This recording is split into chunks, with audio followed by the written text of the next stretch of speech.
বিসমিল্লাহির রহমানির রহিম। জীবনে আমরা অনেক কিছু চাই, সুখ চাই, শান্তি চাই, চাই আল্লাহর রহমত।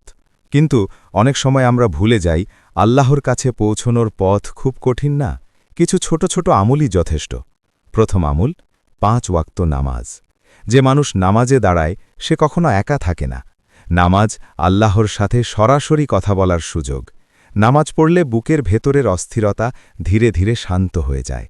দ্বিতীয় আমল, ইস্তেগফার।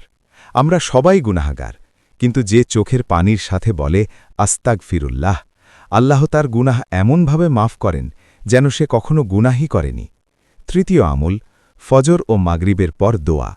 এই সময় আল্লাহ বান্দার সবচেয়ে কাছে থাকেন। হয়তো আপনার সেই দোয়াটাই আপনার জীবন বদলে দেবে। চতুর্থ আমল, বাবা মায়ের খেদমত। তাদের দোয়াই পারে বন্ধ দরজাও খুলে দিতে।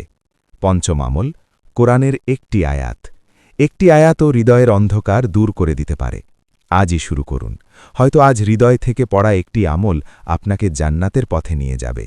নিয়মিত ভিডিও পেতে কাউসার নিউ চ্যাপ্টার চ্যানেলটি সাবস্ক্রাইব ও ফলো করে রাখুন।